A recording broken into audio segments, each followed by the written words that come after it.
going to begin presenting the awards. The first award that we're going to give out is called the Legal Eagle Award. And it's being given to the Travel Ban Chicago legal team. The person, he is here, and I'm not sure if he's in the room to accept it, is Sufyan Sohail. If you are, I'll ask you to come up to the stage so that I can present this award.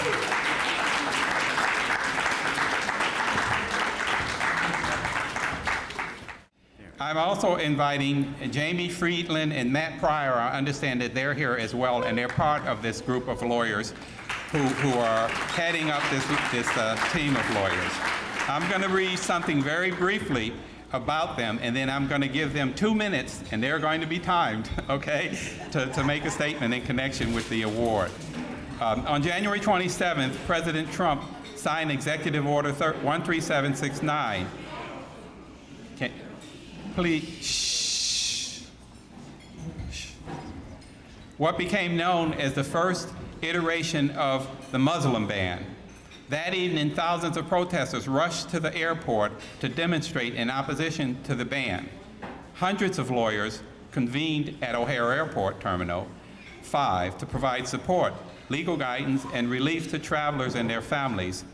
What started as an organic movement of lawyers evolved under the leadership of CAR Chicago, a local nonprofit tasked with protecting the rights of American Muslims. CAR Chicago created an online portal so that travelers could enter the flight information, which the volunteer attorneys monitored. And the movement later became known Travelers Assistance Project in its current form, and has evolved into a 24-hour hotline and a web portal where affected travelers and their families can call and speak to an attorney 24 hours a day. Accepting this award on behalf of this group of attorneys who we have, as I said before, called the Travel Ban Chicago Legal Team is as I said before, Sufyan Sohail. And I will read the award that I'm giving to him. I'll read the award that I'm giving to him. The Independent Voters of Illinois Independent Precinct Organization presents the 2008 Legal Eagle Award to the Travel Ban Chicago Legal Team for their invaluable contributions opening the governmental and political processes to the benefits of the general public. You have 2 minutes. 2 minutes.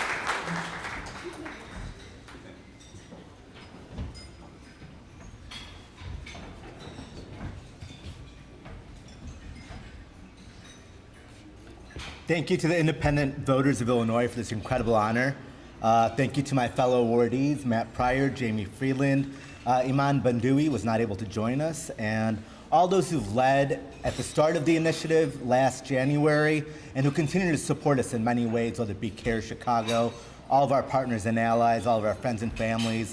It's still a 24-hour process that we're available around the clock trying to provide support to those who are affected. Almost 18 months ago, just 1 week into office, the administration passed the first Muslim ban, the third iteration of which was just upheld by the Supreme Court. We saw thousands of protesters, many of you in attendance, who flocked to O'Hare Airport, and hundreds of attorneys from all faiths and backgrounds, all professional disciplines, who heard this call for justice and rushed to do everything from write amicus briefs, buy cheeseburgers and coffee, hold signs around the airport, provide comfort to affected family members, and really just provide relief to affected travelers show up in full force. You know, people think it's just Muslims who are affected by the travel bans, but we're seeing Mexicans, Nigerians. Just last week, we had a call of a lady from Guadalajara who had to stay overnight sitting upright on a bench for 12 hours while they did a background check before we were able to help her get through.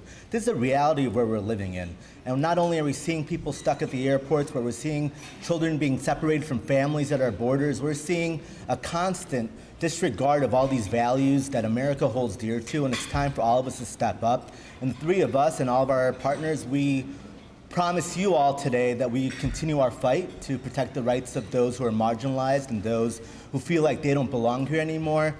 In the 15 seconds I have left, I will say that I ask each of you to please stand alongside with us as we continue to make sure that we fight for the ideals and values that we believe that America stands for. Thank you.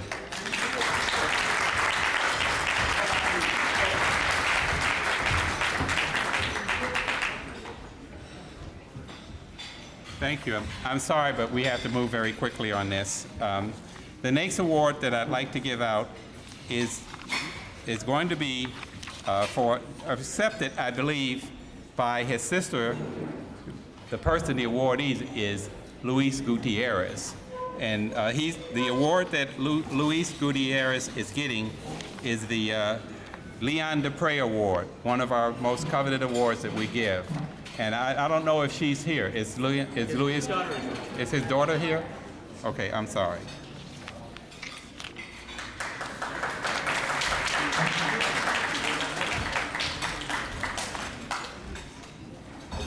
Congressman Gutierrez, now in his 20th term as congressman, is a senior member of the Illinois delegation of the U.S. House of Representatives. Representative Gutierrez is nationally recognized for his tireless leadership, championing issues of particular importance to Latino and immigrant communities.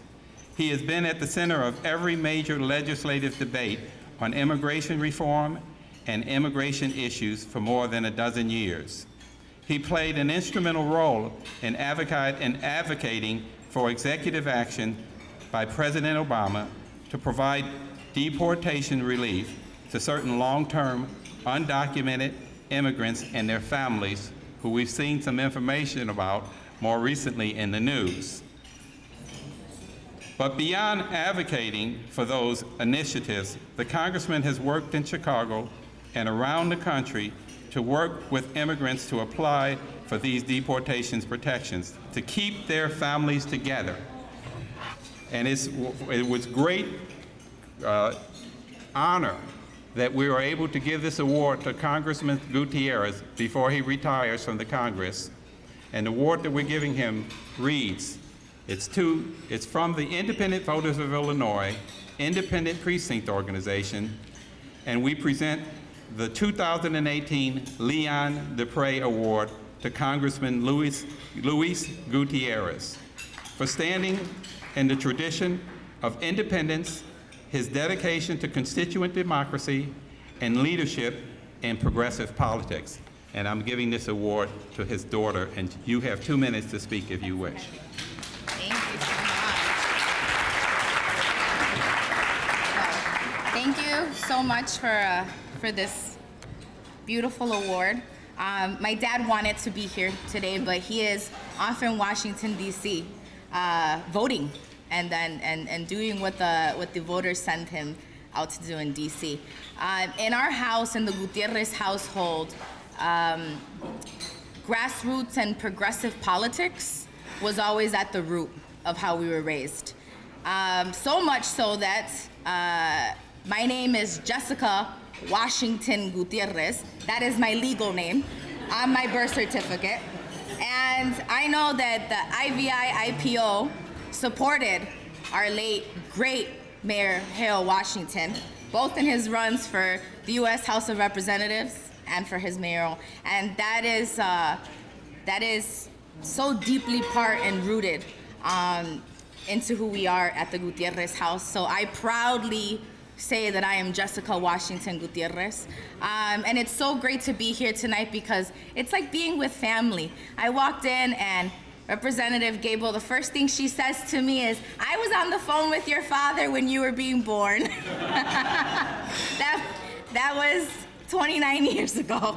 So it's great to be here. It's a warm place. It's a welcoming place. Thank you so much for this award. I'm excited when I see my father next week to give it to him. Thank you so much.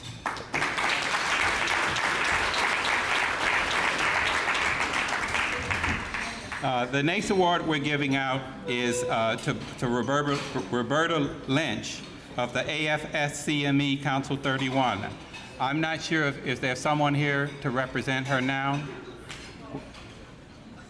Well, if there's not, then we'll save 2 minutes, but I will read just briefly something about her.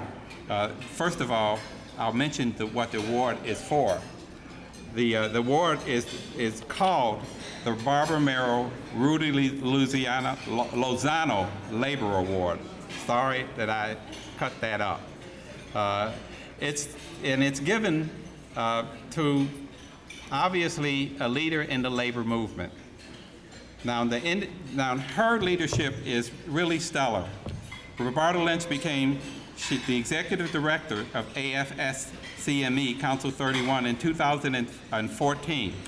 In addition to overseeing the union's policy, educational, legislative, and political programs, she has been a key strategist in dozens of critical labor battles. She also serves as vice president of AFSME, International Executive Board, and a board member of Chicago Federation of Labor. You can read about her, the rest in the program. It's in detail. I'm going to read the award that we're giving her right now. The Independent Voters of Illinois Independent Precinct Organizations present the 2018 Barbara Mayoral Rudy Lozano Labor Award to Roberta Lynch, AFSCME Council 31, for her selfless devotion to the cause of workers, unity, and her foresight and leadership to integrate the trade union movement with community struggle and politics. We will hold this award and give it to her later. Thank you.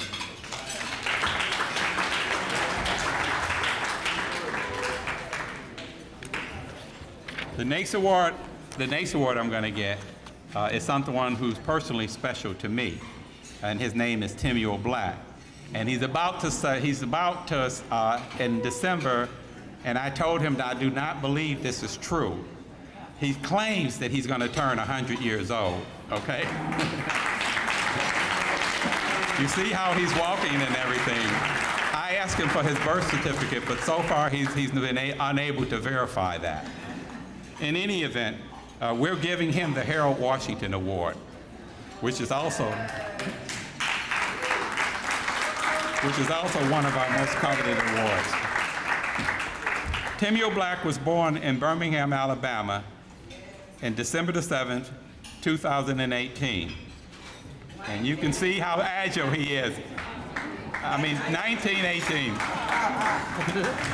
That was a mental fall. That was a mental slip. He hasn't even been born yet.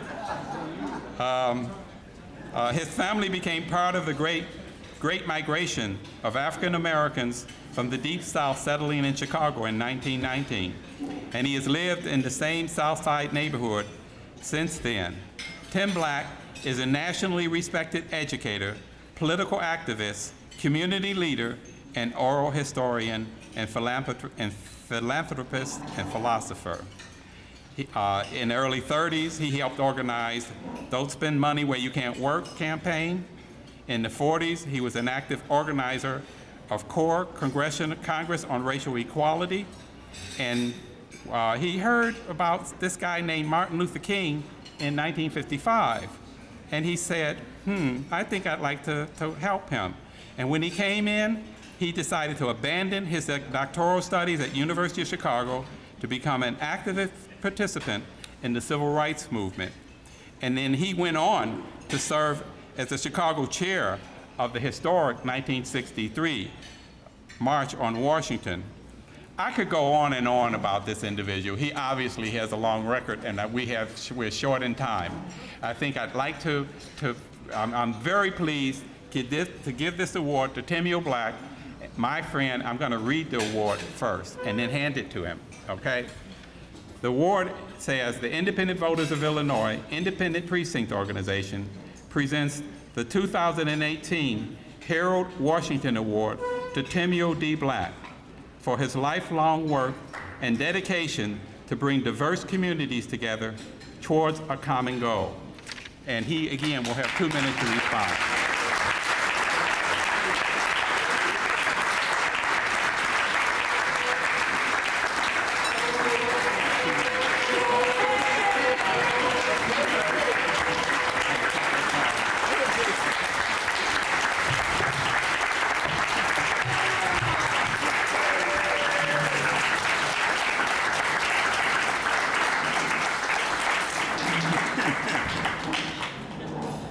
Well, as has been indicated, I was born December 7th, 1918, famous day in history.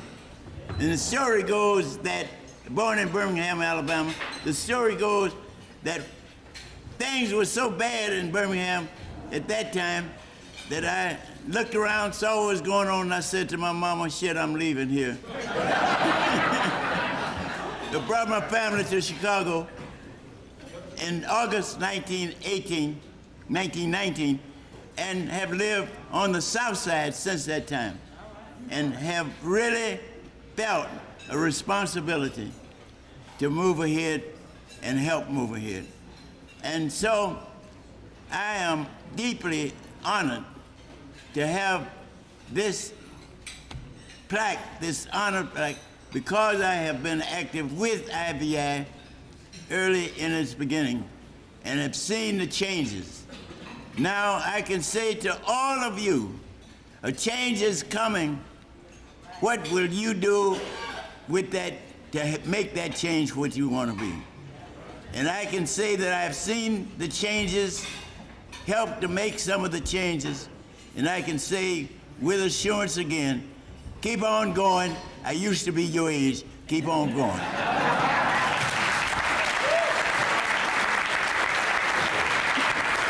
can help you out. We can help you out this way. Okay, thank you. Okay. David, why don't you hold this one?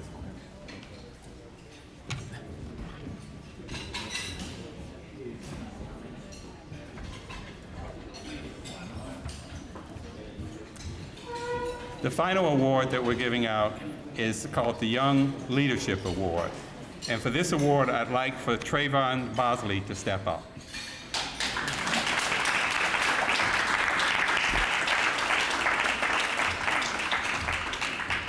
I have intentionally used that term because I know that he has stepped up, okay? So Trayvon Bosley, Trey, is 20 years old and is currently a junior at Southern Illinois University, Edwardsville, studying electrical engineering. He was born in Chicago and has lived in the Roseland neighborhood his entire life. At the age of 7, he lost his brother to gun violence. His activism in terms of dealing with this issue has allowed him to speak for the March for Our Lives youth rally in Washington, D.C., addressing everybody's shooting or everybody's problems, March for Humanity in Atlanta, and with Dr. Martin Luther King Jr.'s family featured in Dwayne Wade and Carmelo Anthony's Empowering Sports and Society Youth NBA video on TNT. For about 2 years, he was the president of youth anti-violence group, the BRAVE Youth Leaders. Within this group, he has been able to speak on the radio and news channels such as CNN. He has participated in several rallies and marches, started petitions, helped encourage voter registration, played in and helped organize basketball peace tournaments, talent shows, and youth summits. And I could not mention also that he's a member of Father Flager's church, I believe, and he also was out there on that march that you saw on TV the other day. I'm going to read the award now. The Independent Voters of Illinois Independent Precinct Organization present the 2018 Young Leadership Award to Trayvon Bosley, Brave Youth Leaders, and March for Our Lives, for his political activism, which through his example inspires young people to participate in the political arena. And Trayvon, you have 2 minutes in which to make a statement.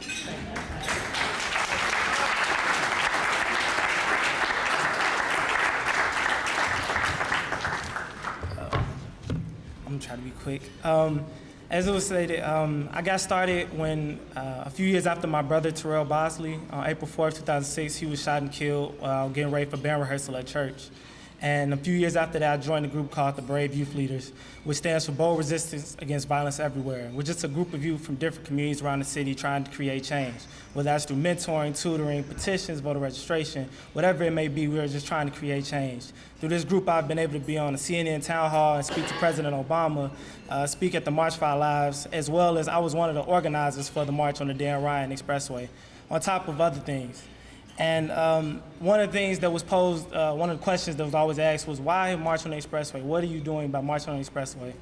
Well, since 2006, there have been more than 6,000 people shot and killed in Chicago. And since 2012, there have been more than 16,000 people shot in Chicago. So when we said why we marched because in Chicago it's become too desensitized to the violence around us. It's become a normality to everyone around us. As well as we marched on the Expressway because we wanted to have a meeting with all our elected officials and elected officials running for office. We have received calls from many of them, but we haven't received calls from all of them. But the main point of our march was to not only raise awareness, but to speak to our elected officials about the solutions to changing the violence in our community. And I want to thank the IVO and, the IVI and IPO organization for giving me this award and allowing our youth voices to be heard. Because we have to work together in order to change the city. And I think that we can do it if we all work together. Thank you.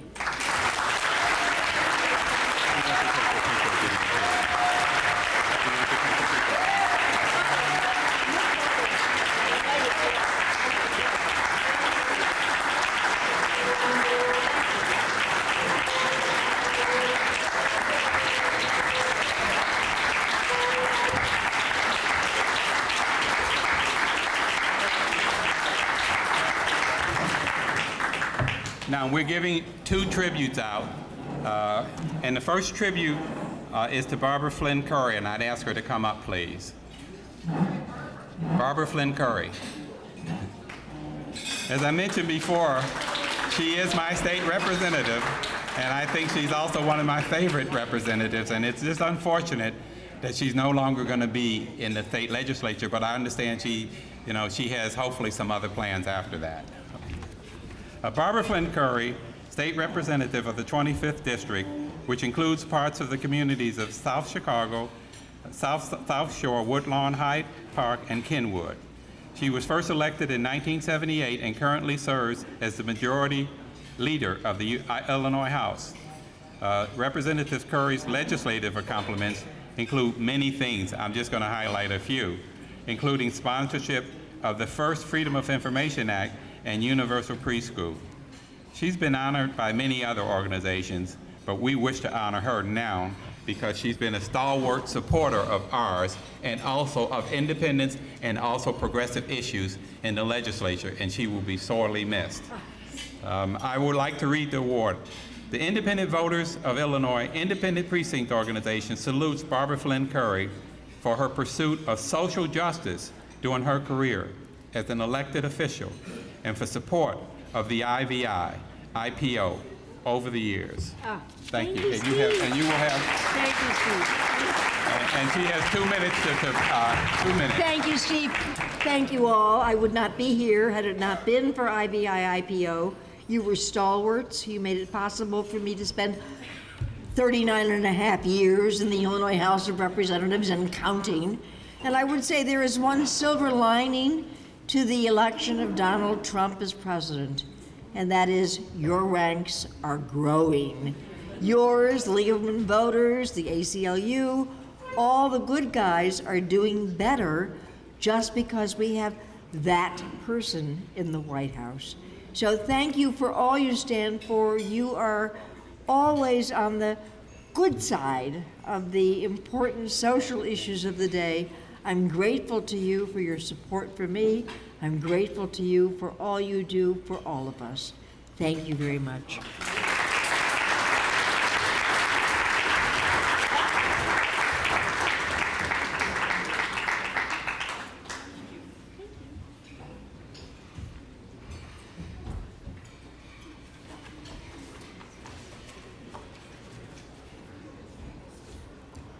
Our final tribute is to David Orr, and David Orr unfortunately could not make it here today.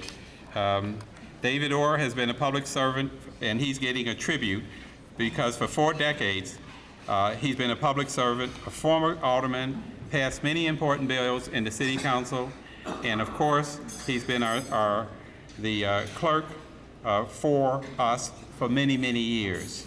And in that capacity, as Cook County clerk since 1991 over the years, he has fought to make Illinois a leader in voting rights with many things that he has passed during the time that he has been a county clerk in the state legislature, and you can read about it in your program. I'm going to read to you, first of all, the statement that he made, and then I'm going to read the award that he gave to us. This is what he said. I would like to extend my sincere thanks to everyone at IVI-IPO for this tribute.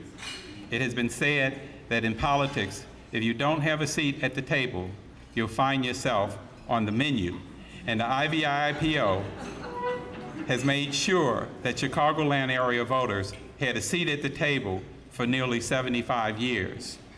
For the past 38 years of my career, it has been a privilege to work alongside the IVI-IPO towards ensuring that government works for the people.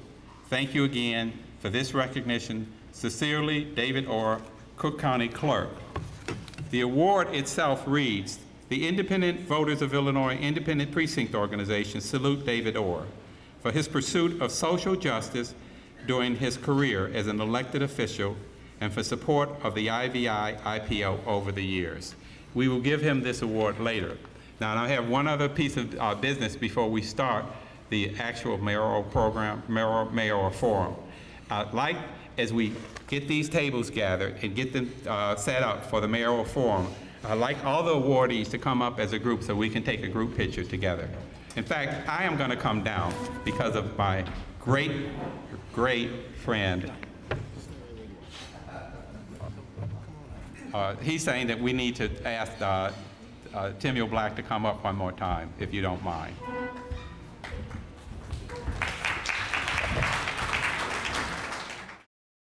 I'm going to start it now with introducing our moderator. Our moderator, who we're very fortunate to have, is Paul Lisnick with WGN-TV. Paul Lisnick, Paul Lisnick is a multi-Emmy, Tally, and Califax Award-winning TV host and anchor. He has been a political analyst for WGN-TV, appearing on the news program since 2008, and is the host of Politics Tonight, seen every weekend on CLTV, and covering the world of politics from international to national local issues. He also hosts Paul Lisnick Behind the Curtain, a podcast heard at WGN-TV+. A former assistant dean of Loyola Law School, Paul holds a PhD in addition to his law degree. He is an author of 13 books, including his first fiction book. And you can read all the rest of it that's in the program. I'm just reading the highlights from it. Paul, I'm sure, will be an excellent moderator for us tonight, and he will explain the rules, how we will proceed after I turn the mic over to him. And I turn it over now to Paul Lisnick. Thank you.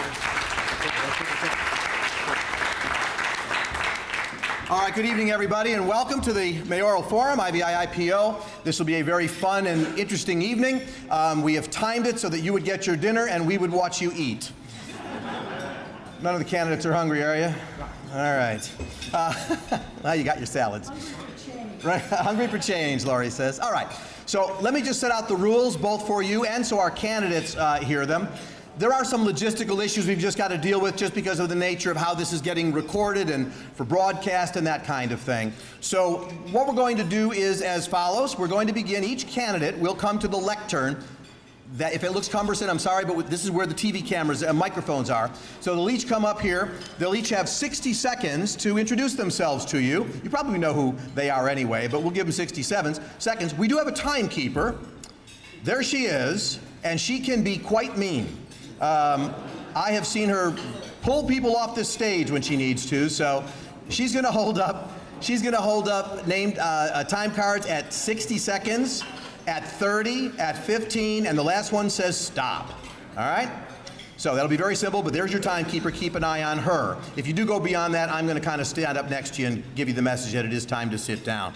So that'll be 60 seconds. Then we're going to go through a series of questions. Now, you all have submitted a whole mess of questions, and that's great. I have gone through all of them. And my goal was to, a lot of them were very specific, a lot of them more general. I've tried to combine them, work with them in a way so that they're sort of by topic. My mission tonight is to present questions as general as I can so that each of them can answer them as they choose to answer them in a broader way. So each question likely incorporates sometimes 3, 4, sometimes more of your questions that came in on cards. Some were being very specific. I did the best I could to generalize them a little bit. They'll each have 90 seconds to answer your questions, and each candidate will get 90 seconds for each question. That's why I want to word them in a way they can all be able to address them. Now, there is a special rule. If any of them call out one of the other ones, I will reserve the right to give you 30 seconds to respond, all right? If you call out Rom, that's free. But if you call out each other, you get 30 seconds to respond to that. At the end, they'll each have 45 seconds individually to give you a final statement of candidacy, and that will be our evening. The whole total, if you're monitoring the time, this will be a 90-minute exercise. We will keep on time for that exercise. We should be able to get 6 or 7 questions in if we time this right. Tonight is about being an informed voter. You will be hit soon enough with the barrage of ads and TV promos and everything else with people trying to create images and let you know who it is they want you to be and who they want you to think they are. But tonight, it's real. Tonight you get positions. Tonight you get to find out what they really think. Tonight they will tell you what their views are on the important topics that I will ask about, and I know they're important because you raised them in the questions that you gave. This is a forum. This is not a debate per se, so that's why each of them will be given the opportunity to talk. I will also say with each question, subsequent question, the second and third person will be the first to speak. So we'll go round robin each time.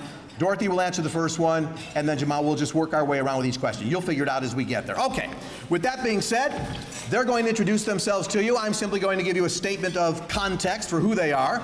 We'll begin for our first 60-second introduction by Dorothy Brown. She is, as you likely know, the current clerk of the Circuit Courts of Cook County. Ms. Brown. And don't trip, be careful. Good evening, and thank you, IVI-IPO. I am Dorothy Brown, current clerk of the Circuit Court of Cook County, but I am a proven leader with a proven track record, with a proven vote-getter ability, with the financial and legal acumen to run this city. I am committed to a high-quality educational system for all of our children. I am committed to fair and equal economic development throughout the entire city of Chicago. I am committed to ensuring a criminal and, get this, social justice reform. I came from a set of poor and uneducated parents. I marched for the Voting Rights Act. I marched and I actually faced National Guard's rifles on my university campus where 2 of our students were killed. My parents, as I said, were poor and uneducated. I worked in a factory. I worked in my father's cotton field, so that's what formed me. I have worked for or audited multi-billion-dollar organizations, including the city of Chicago. I'm the current clerk of the Circuit Court, run a $100 million system, and I have a heart for the people. Thank you.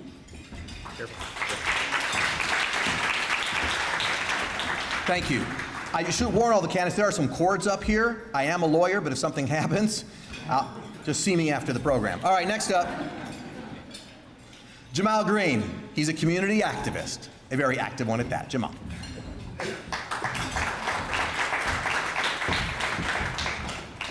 My name is Jamal Green. I'm a progressive advocate from the city of Chicago, born and raised on the South Side. I started my journey mentoring youth at 15 years old. At 15 years old, I was going into school doing programming for students, actually not just in the city of Chicago, but around the country. At 18 years old, I was the Put the Guns Down ambassador for the city of Chicago. And of course, after the Laquan McDonald video happened, I was a progressive activist going out there, making sure we hold politicians' feet to the fire. I'm running for mayor because I'm someone that's from the communities. I've seen these issues firsthand. I understand them, and I've been working with community members and organizations to fight against these issues for so many years. I want to create inclusive communities and government corruption and make sure we reimagine Chicago's future for the next generation. I'm running for the next generation of young people like me. Thank you.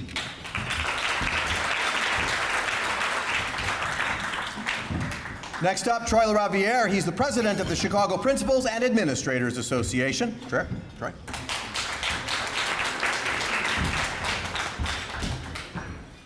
Thank you, IVI. Good evening, beautiful people. My name is Troy LaRaviere. I'm a born and raised South Sider. I am a graduate of Dunbar High School, the University of Illinois, a veteran of the United States Navy, and after a successful 20-year career as an educator here, I am running for mayor of Chicago because Chicago does not have a mayor. The bankers have a mayor. The CEOs have a mayor. The corporate investors have a mayor. But everyday families, working families who want an exceptional school in their neighborhood to send their children to do not have a mayor. People who don't want to be priced out of neighborhoods they've lived in their entire lives, they don't have a mayor. People who want to actually get the pension benefits they work for their entire lives, they don't have a mayor. I want to be a mayor for them, and I want you to join me to build a movement that gives every single person in this city a mayor.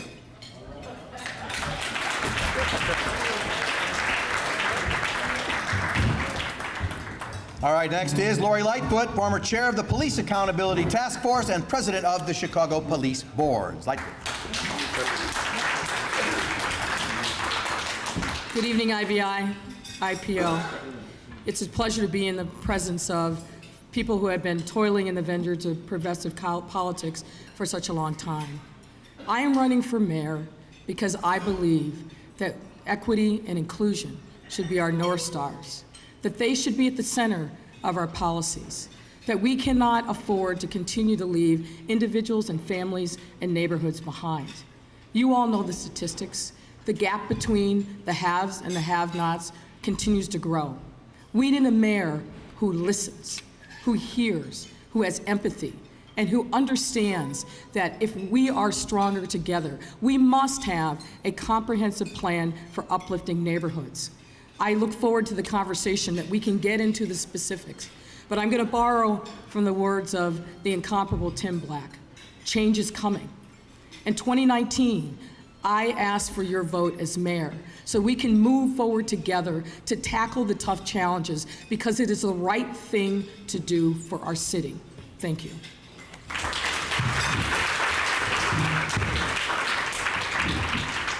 Next up is Gary McCarthy, the former superintendent of police for the city of Chicago. Gary. Good evening. Good evening, and thank you for having me here. I'm running for mayor because after 35 years of public service, not politics, I cannot stand by and watch what's happening in my adopted city. The issues that we have are obvious. Violence, crime, an education system that needs help, the taxes, the economy, and the method towards solving those issues has to do with legitimacy in government. And the answer starts by realizing that the things that separate us, the polarization that exists here, has to end, and we need to start focusing on what makes us similar rather than what makes us different, because we have the same values. I know that my parents wanted for me what your parents wanted for you, and we all want for our children. We've got to get it together, we've got to do it together, and we've got to have functional government to make that happen. Thank you. Next, Mr. Paul Vallis, the former CEO for Chicago Public Schools. Thank you. Thank you. It's a pleasure to be here. Don Clark Mitch brought me here in 1981 when I came to work for the state legislature. I'm running for the mayor because this city's in trouble by every single indicator. Loss of population, crime rate that exceeds LA and New York combined, dramatic reduction in school population, taxes and fees that are driving people out of the city, decaying infrastructure, lead in our water. My whole public service career has been as a problem solver, taking on large, failing governmental institutions and transforming them by designing long-term financial plans that are designed and intended to be investment tools, investment vehicles. We need to set our priorities so that we're investing in quality schools, so that we're investing in infrastructure, so that we're getting our lead out of our water, so that we're providing the police with the resources and the infrastructure they need to keep all neighborhoods safe and to bring about greater accountability. And finally, so that we're investing our economic resources in the ways so that all communities can benefit and all communities can thrive. That's why I'm running for mayor, and that's why I'll be looking for your vote. Thank you. And next, Willie Wilson, an entrepreneur, businessman, and former mayoral and presidential candidate.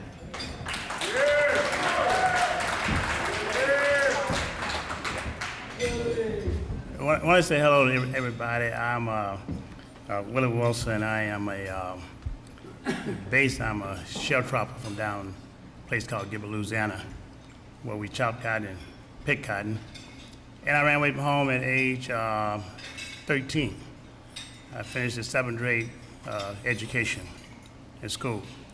I worked my way up to picking cotton, to chopping cotton, and built today a $60 million company that I own 100%. I'm running for mayor because I think that all people, regardless of whether you're black, white, whoever you are, should reflect equal opportunity in terms of job, contract, and as related to people employed. I'm tired of taxes. You run people out of town with tax. I'm just tired of people taxing people, right? You run business out of town, you run people out of town, and I'm sick and tired of these red light cameras. Thank you.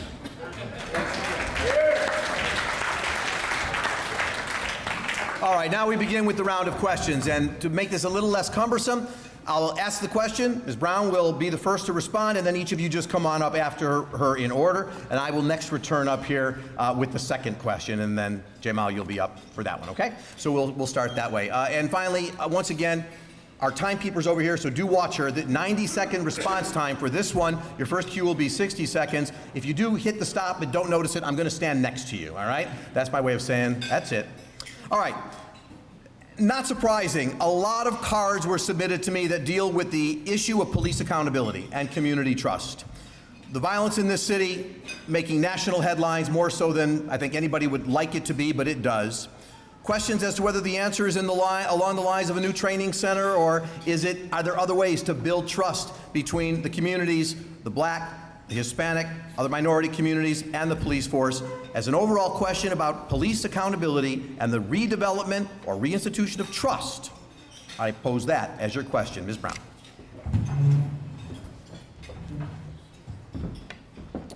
Thank you, Mark. In the area of police accountability, now I believe in, as I said earlier, criminal and social justice reform. And what that means is that not only do we need to look at our criminal justice system, but we need to make sure that it is fair and equitable.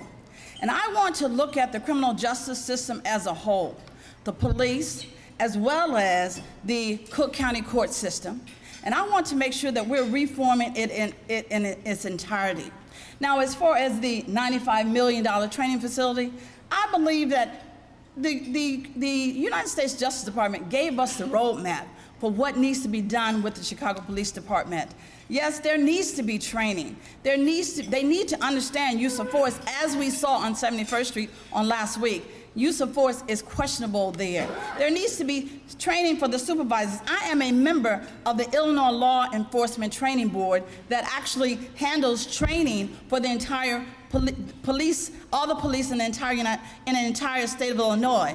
And I know that there is a need for training of our police officers, training for our supervisors, community policing. So I'm going to look at the criminal justice system as a whole, look at the criminal and social justice system, and ensure that we have proper integration of the entire system, that all of the aspects, the police, the state's attorney, the sheriffs, the clerks of courts, the entire system, the judiciary, everyone is fair. We deal with disproportionality of minority confinement, and in order to deal with that, we need to ensure that all of the individuals are being fair.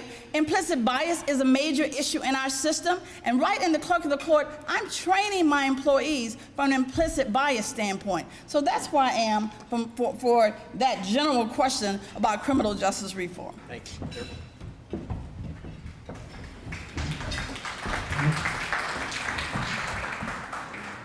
So we all know there is broken trust between a community and a police department. I was one who said we're going to Rahm's house in December 2015 because police officers didn't have tasers, because police officers didn't have body cameras, and we were going to stand in front of his house several times until they did. The community wants to see accountability before they're able to build some trust.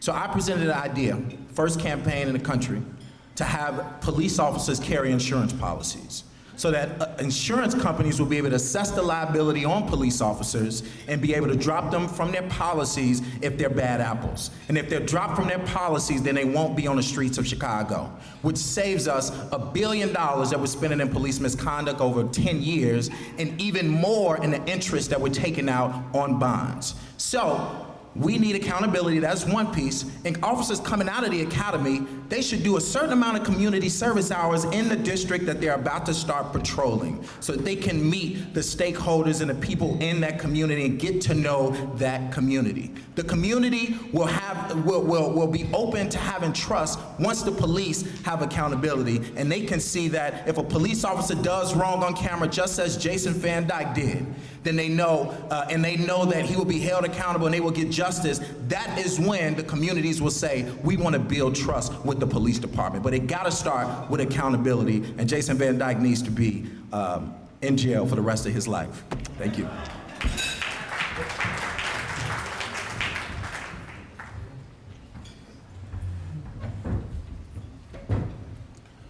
Prejudice and racial bias is universal. We all have them. And we all need to be trained to recognize our biases and not act on them. So why do we pick on police? So police might say, if everyone's biased, why do you pick on us so much? Because although all of us are biased, all of us don't walk around armed, charged with policing the people that we're biased against. And so there has to be a focused effort on getting public servants, particularly those who walk around armed, policing the people they're biased against, to recognize their biases and be trained not to act on them. Second, we have to make sure that we get as few of the people with toxic biases into policing in the first place. You know, 97% of Chicago police recruits make it onto the force. That number's less than 80 and sometimes less than 70 in New York and LA. We're not doing a good job making sure that we weed out bad apples. Am I making sense here? And so in addition to policing bias, getting people to recognize and not act on their biases, the other thing that we have to do is, now that we've given you the support and training to not act on your biases, if you act on them anyway, we're going to hold you accountable. There are going to be consequences. The Department of Justice had 99 recommendations for police accountability. You know how many the CPD and the mayor's office have implemented? Less than a third. And I would say I support the implementation of all 99. And if you elect me, your mayor, we are going to implement all 99 with all deliberate speed, starting with day one of my administration. Thank you.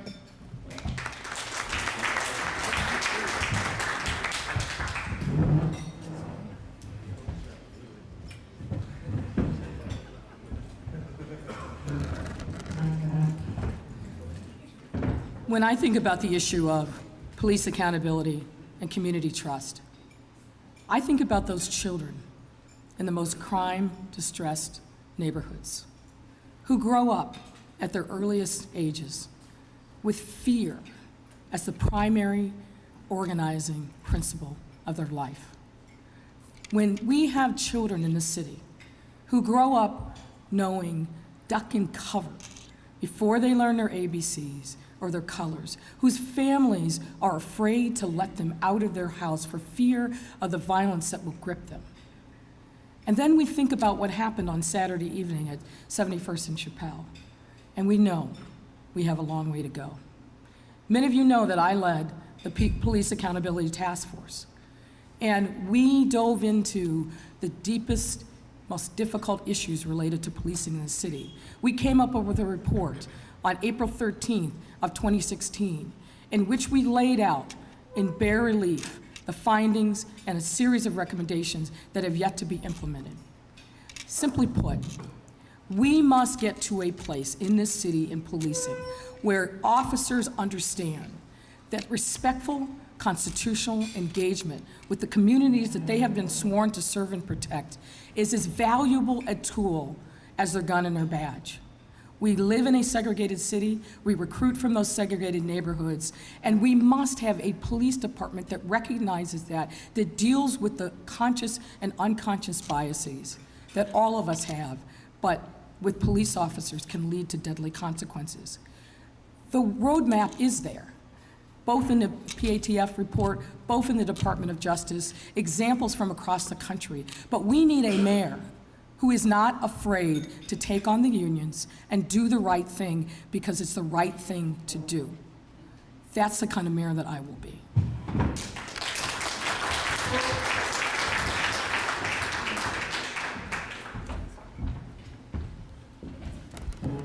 If a police officer violates the law, they need to be prosecuted like anybody else in our society.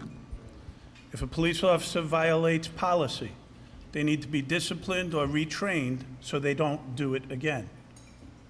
But I think what we have to do is kind of take a step back and realize that the narrative of distrust that exists in many communities in this country between the police and the community goes back hundreds of years.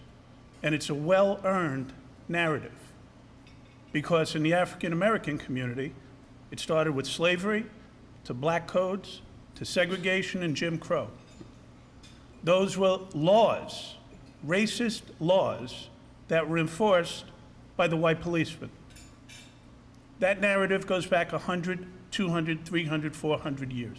We need to recognize how we got to where we are today if we're going to move forward. We need to have difficult conversations about race and disenfranchised communities. And we're not just talking about the police. We're talking about a failed government system that is not providing for people in our most distressed communities, whether it's lead in the water or lead in the air, whether it's narcotics, whether it's poor health care, whether it's no mental health care, whether it's school closings. All of these issues represent a failed government system, and the most forward element of that failed government are the police. You don't see judges in your living room. You don't see prosecutors in your living room. You see police in your living room. We can do policing fairly, constitutionally, and equitably. The police do have to be held accountable, and it starts with fundamental fairness and recognizing the fact, like Laurie said, we live in a segregated city. The only way we're going to get over it is by identifying the problem, how we got here, and how we're going to move forward. Thank you.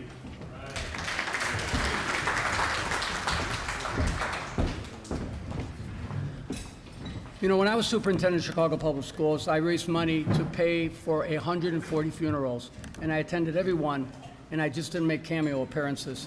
And none of those individuals were shot by police officers.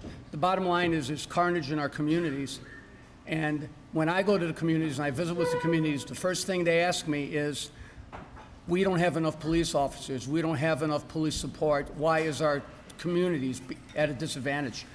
When you have a police department that's undermanned, that's understaffed, that's undertrained, and under-equipped, you've got a police department in crisis. You have a police, when you have beats where, when you don't have the beat integrity where police officers are being shuttled from one end of the city to another, a lot of times because of political priorities, so that you have individuals in those communities who don't know people You have people in those communities who don't recognize the police officers, and police officers who do not recognize the people that they're serving. You have a police department in crisis. 4 things need to be done with this police department. We need to make sure that the police department have the resources and the manpower that they need so that we can have beat integrity, and so that those officers are working those beats, and when they're working overtime, they're working in the community, so the community knows the officers and the officers know the community. Second, we need training. And yes, we need a police academy. And we need redundant training over and over and over again on the essentials to effective policing. Third, you need to have a supervisory infrastructure within the police department. You know, when I was in the military, we had one squad leader for every 10 soldiers in a squad. We had reached a point where we had one sergeant supervising 30 police officers. And when you don't have the sergeants and you don't have the training officers, you don't have the type of accountability that you need. And then fourth, you need to recruit the next generation of police officers from the community. When I was in Chicago Public Schools, I opened a series of military high schools and expanded ROTC. Last year in Chicago, 11,000 ROTC cadets, 87% of the minority, were in the Chicago Public Schools. What if we recruited the next generation of first responders from the community so that the next generation of police officers can be people who grew up in that community, who know that community, and live in that community? That would be change that you could count on.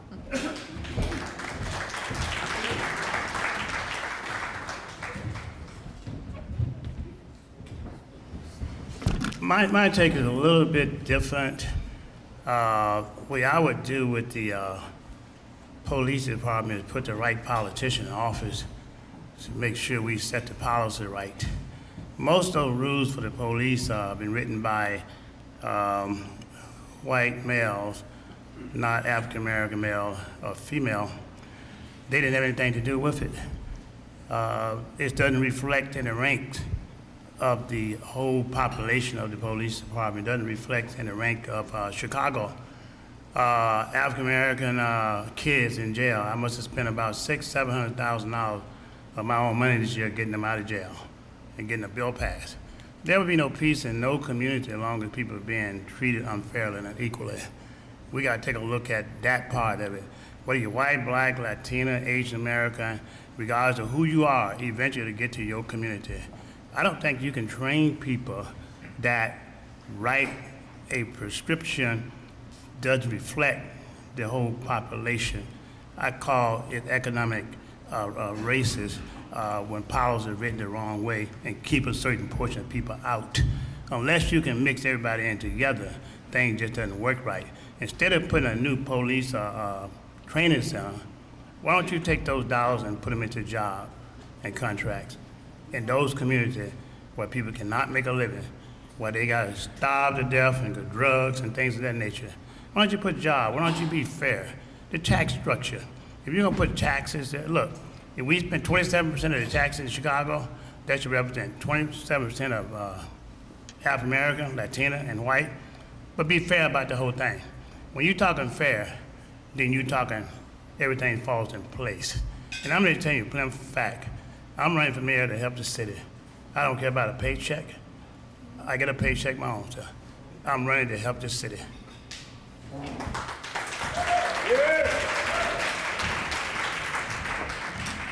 All right, another body of questions came in, and they all had to do with education. And so I'm going to combine several of them and put them in a question that hopefully will sound coherent for you guys. And Jamal, you'll be the first to address this question. There's a significant disparity of educational opportunities that were noted in a lot of the questions. People attending schools not having the same opportunities depending on the area of the city that you live in, a real concern for people. The role of charter schools and what role they should play in the education of the students of this city. And then also the school board. The age-old question of should it be elected, should it be appointed, but I would ask you to expand that to talk about why it should be either elected or appointed from your point of view. So the overall topic here, education. Jamal.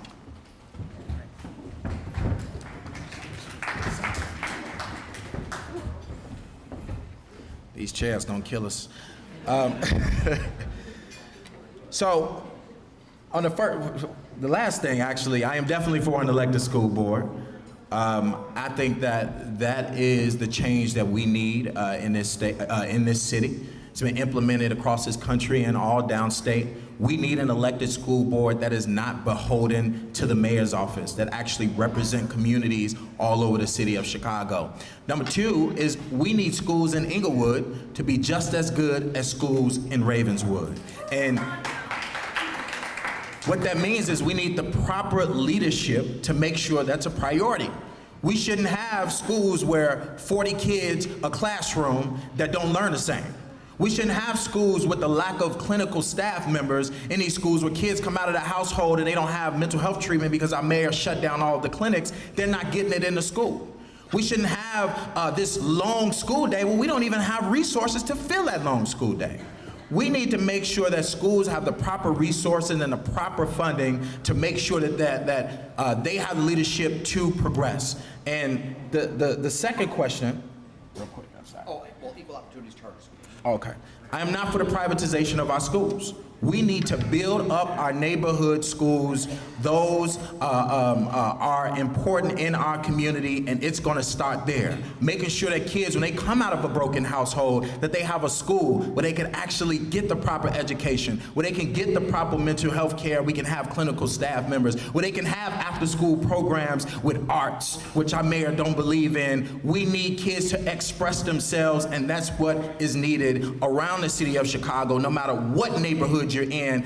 I don't think you should have to ship your kid to another school because the school down the street doesn't have the proper resources. We need leadership for all schools in the city of Chicago to progress this city forward.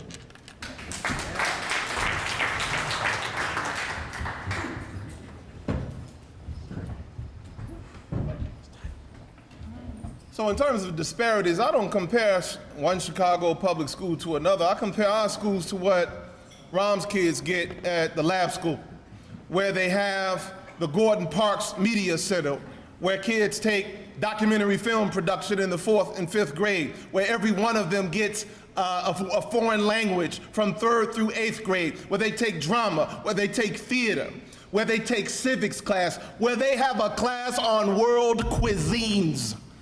Right? They build full human beings there. They want to develop the full human potential of their children, not have people who can fill out bubble sheets. That's the kind of education every single child in Chicago public schools deserves, and that's the kind we're going to be aiming for under my administration. In terms of charters, I am the first person to expose the fact that students in Chicago public schools get better academic growth than those in charters. I also exposed the fact that Chicago public schools officials altered charter school test scores to make them look better than they did. I also exposed the fact that not only is their expulsion rate higher, there are charter schools that have an expulsion rate that is 251 times the CPS average. Not 251%. 251 times, right? And so if you're a charter school and you're doing that, you don't have a place in our system. If you're not, you do.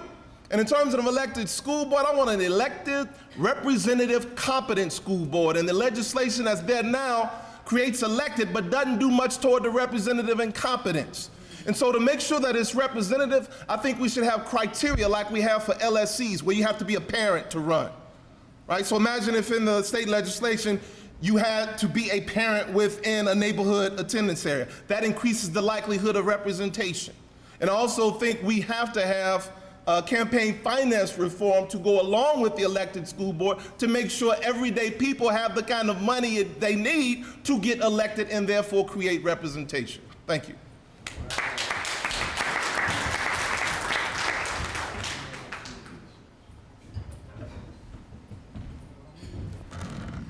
I believe in an elected school board.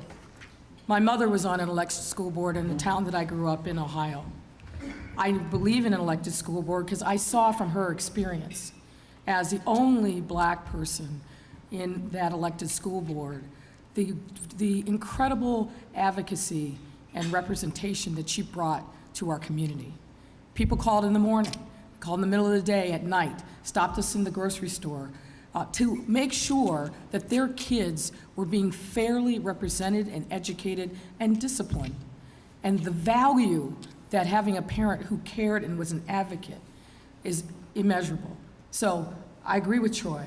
You've got to have an elected school board that is representative and competent and fair. And if we had an elected school board, we wouldn't have, for example, contracts to contractors who don't keep our schools clean. We would not have 400 cases of sexual abuse against our kids in the last 7 years that nobody seemed to pay attention to. We wouldn't have 5 different CEOs in the last 7 years.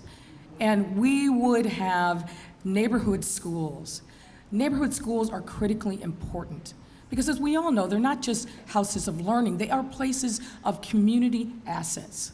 I walk to my neighborhood schools with the kids in my neighborhood. Our families from very hard-scrabbled, blue-collar backgrounds formed a sense of community around those schools. We have lost our way when it comes to neighborhood schools. Of course, we should have a moratorium on charters, but first and foremost, we need to change our educational philosophy, where parents and teachers and building principals and other stakeholders are actually treated as valued partners. That is a fundamental difference between me and Rahm Emanuel. We've got to get back to those basic principles and make sure that we put our kids first.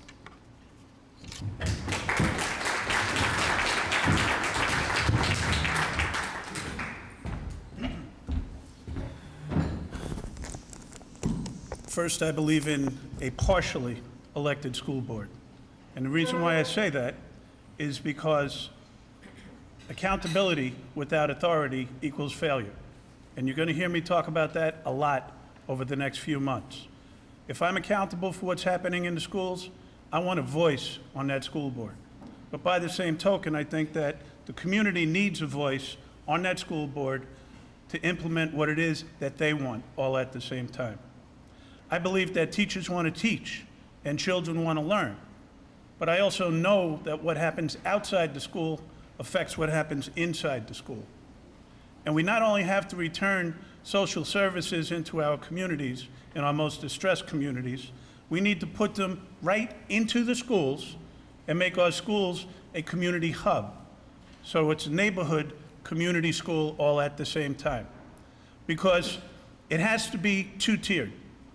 Because if a child is up all night because there's a crime scene outside their window, and if they're in a single-parent household and mom is working and doesn't feed that child breakfast in the morning, and if they have to cross over 2 gang lines to get to school the next morning because we closed 50-plus schools in this city, that child is not ready to learn geometry at 9 a.m. And we have to return to basics. We have to return to the community and the school being one and the same. We have to make the schools hubs of the community, not the other way around. But we also have to make sure that we're giving those children the support they need to learn. We have to make sure that they're getting adequate diets. We have to make sure that if somebody in the family needs glasses or a prescription, they get it. That's what schools are all about. Creating the environment so that those children can learn. And that's what we need in this city.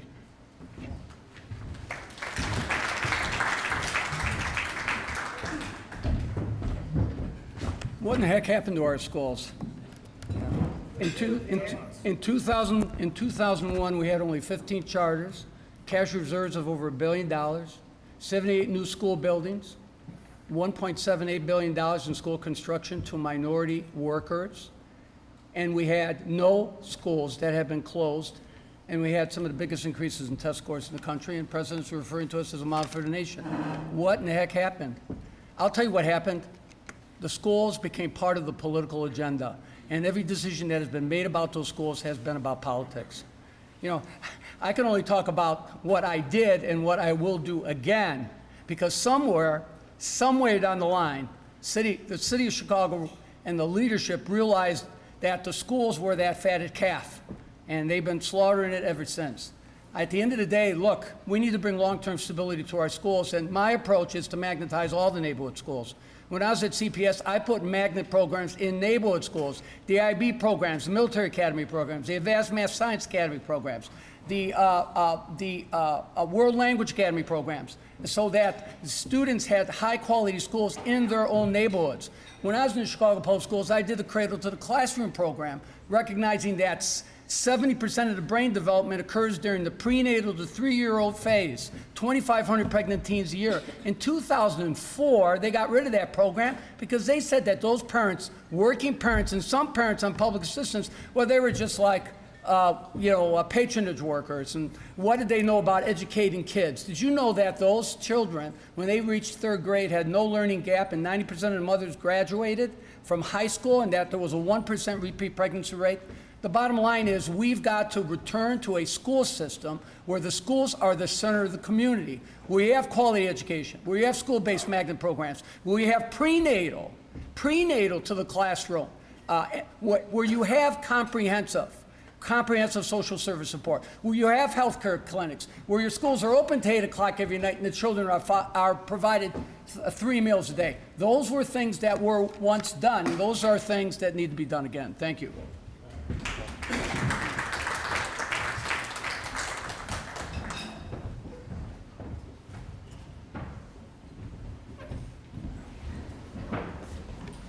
Okay, first of all, I think there was about 48 to 50 schools that was closed. First thing I would do would be open up some of those schools back within the neighborhood that was closed down. When you close down school, kid that is disabled used to walk wheelchair, 6 block. Now the school is closed, disability, they gotta walk wheelchair 50 blocks. It's wrong to close up that many schools in anybody's neighborhood. When Ron, this mayor, closed those schools down, it was in most minority neighborhood. He didn't close them down in other neighborhoods. We had to get those schools back open up. And after get those schools open up for our kids, and they need to put in their computers versus school teacher gotta go in their pocket and take out and buy kid books. Other neighborhoods, they don't have to do that. We must be fair with all citizens of Chicago. I think that when you start to be unfair and reflect economically speaking, it causes problems. So now a person has to get out and take their kid 50 blocks, the kid drop out of school. If they gotta take a bus, then it's hardship on their parents. Gotta take a bus now and they already have struggling tough enough as it is. We have to be fair, we gotta get these schools back open up. And as your mayor, that's the first thing I would take then do. I didn't get much schooling when I was coming up, but the importance of school, very important. You gotta put trade in those schools.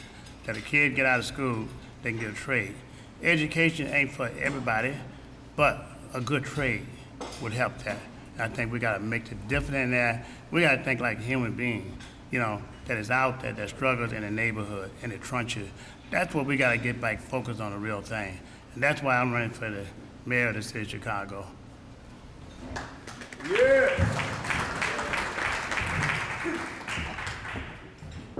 Thank you. I believe that education is the key to reducing the crime in our city. Our children cannot even compete locally, no less than globally, and I believe that our children need to be able to compete globally. Every child deserves to be able to do that. I believe that every child, every one of our schools should be at a magnet school level. Our parents should not have to fight for a few magnet school slots. Every one of our children deserve a high quality education. Recently, there was a study that actually said that many schools, especially in our poor neighborhoods, are only funded at a 53% level for a standard education.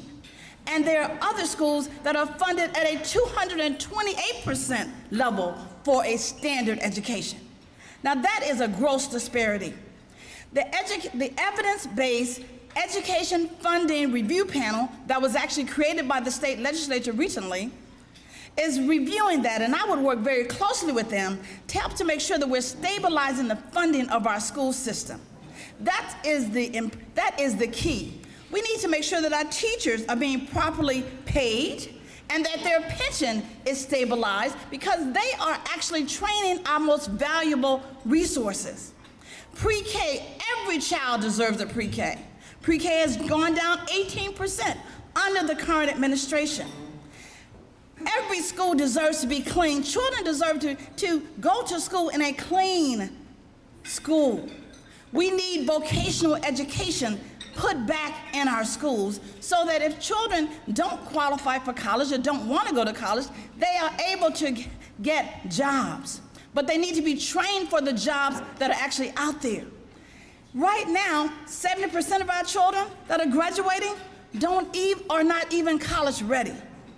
They're not even performing at grade level. Even though the statistics, the way the statistics are going, the way they make those statistics go, it acts as if they are actually performing, but they're not. That's what the Illinois State Board of Education is saying. So I believe, and then I just want to say this about the sexual abuse. We need to make sure that we stamp out this sexual abuse for our children, because every child deserves to go to a safe school. Thank you. All right, this next question will be answered first by Mr. LaRaviere. And it's the world of taxes and fees. Lots of concerns about that, as you might guess, in this city, especially in light of the new tax plan passed in Washington with the SALT provision that will limit what we'll be able to deduct going forward. But that being said, it seems as though everything we try and do in this city, we're hit with fees and taxes. I will admit that I walk out of Jewel Food Store with bananas and Pop-Tarts falling from my hands because I will not pay 7 cents for a bag. Red light cameras, speed light cameras, pay for your garbage pickup. There seems to be no end to it. Truthfully, if there's a Democratic governor and a Democratic legislature and a Democratic mayor, there's a lot of expectations that fees and taxes may continue to explode in front of us. So with that being said, please share your ideas for your new sources of revenue, knowing we just don't want to pay more fees. Mr. LaRaviere.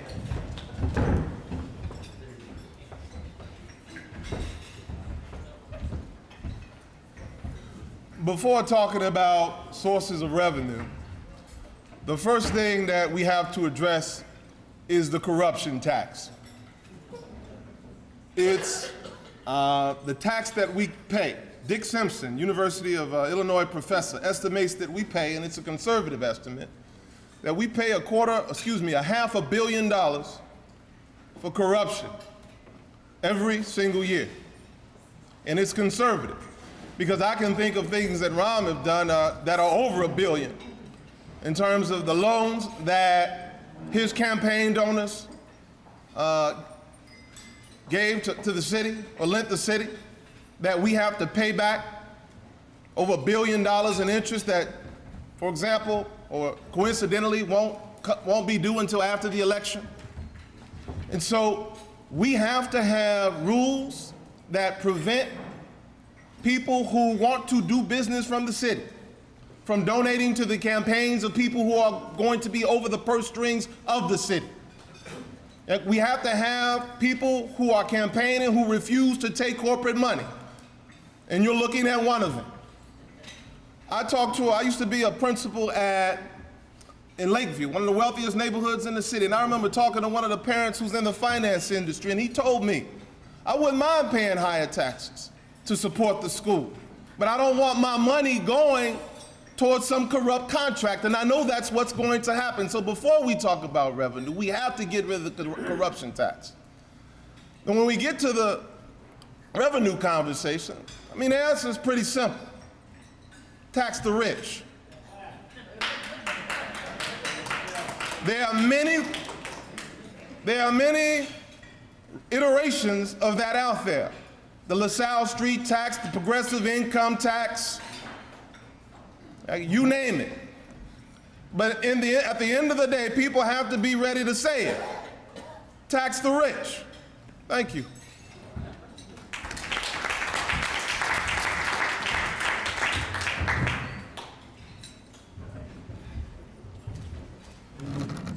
Well, before we have any question about revenue, We've got to demonstrate to the taxpayers of the city that we can get our fiscal house in order. We see now, almost on a weekly basis, settlements, judgments, and attorney's fees. In the last 7 years, just related to the police department, $500 million. We think about what $500 million could do.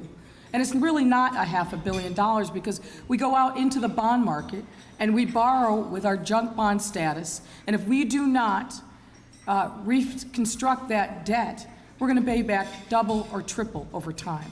So your grandkids that aren't born yet, they're going to be saddled with that debt. The red light camera debacle, where we denied people their due process, and that was another almost $40 million of city taxpayer dollars that went out the door. Joe Ferguson, the city's inspector general, over a year ago, recommended that we have a risk manager that be hired and empowered. The city of Chicago is almost a $10 billion entity, and we have no risk management function within city government. That's unheard of. So we have a lot that we can do to make sure that city government runs more effectively, more efficiently. With respect to our pensions, there's no magic solution there, but we need to have a lot more transparency around who the investment folks are, what their investment strategy is, make sure that we're using best-in-class investment strategies, and that we're lowering fees. And then and only then can we come to folks and talk about revenue, because hard choices are absolutely going to have to be made. But we need to have transparency and honest conversation, and we need to have a process by which we get city finances under control. They are not now, under no circumstances. Mark your calendars. On July 30th, the city's going to, is supposed to disclose its forecast for budget going forward for 3 years. When you see that document, ask whether or not Rahm Emanuel tells you how it is that he's going to pay for the pension debt that's due in 2020 and 2023. He didn't do it last year, even though it was within that cycle, and he probably won't do it this year. We have to have transparency and fairness and get our fiscal house in order. Thank you, Ms. Timekeeper.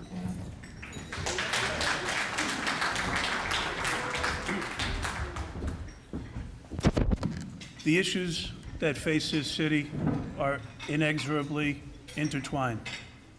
We're losing population, and we're losing population because of gun violence. We're losing middle-class African Americans, and they're going to places like Dallas, Fort Worth, and Houston. We are the third largest city in the country. We're about to become the fifth, because they are gaining population while we're losing population. Because we're losing population, we're losing our tax base. Because we're losing our tax base, we all have to pay more taxes to make up for the losses that we're incurring. Because we're losing our tax bases, we're closing schools and pulling mental health centers from the south and the west side, which causes more gun violence. These issues cannot be separated. But like Lori says, we need fiscal responsibility. We need to start with that.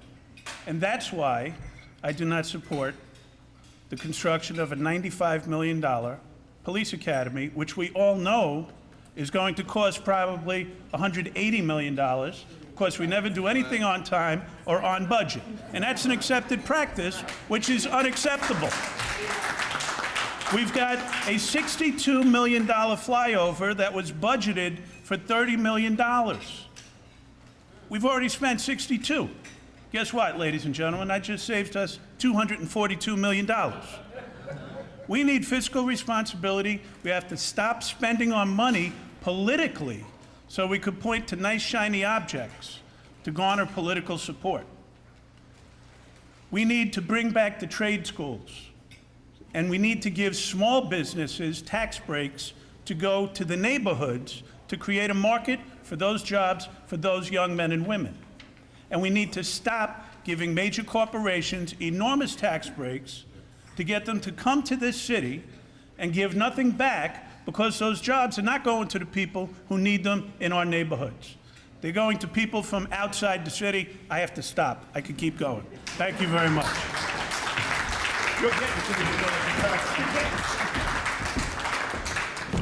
You know, when I took over the Chicago Public Schools in '95, they had a projected $1.2 billion five-year deficit.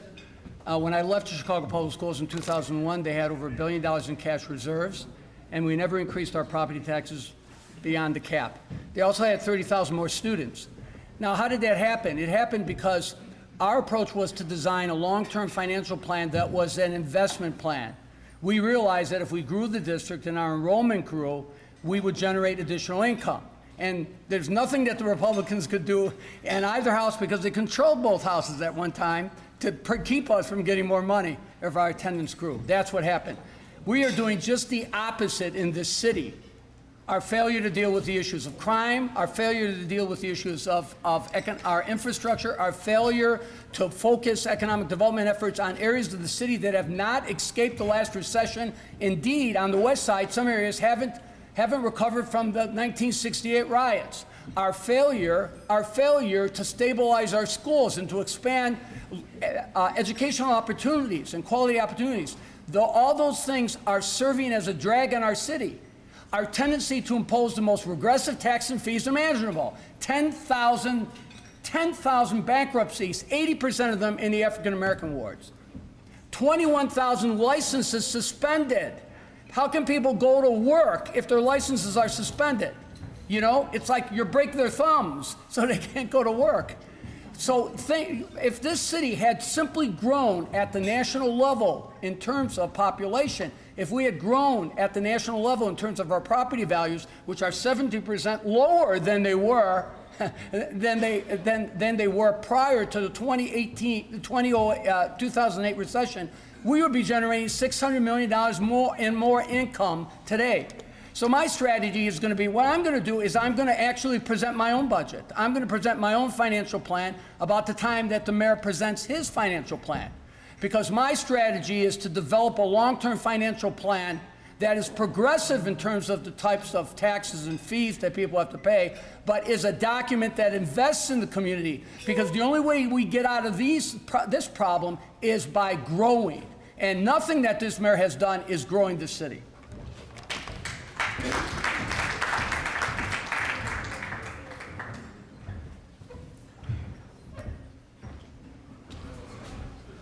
I think balancing the budget of the city of Chicago is basis mismanagement.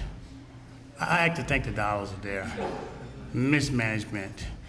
When you can take the police, the fire department, take their pension and don't have it to put back in there, literal mismanagement, right?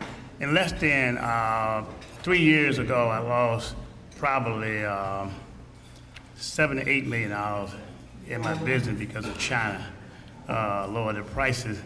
And so I had to go in there and we had to rebalance that whole thing, come back into the black. And we did that.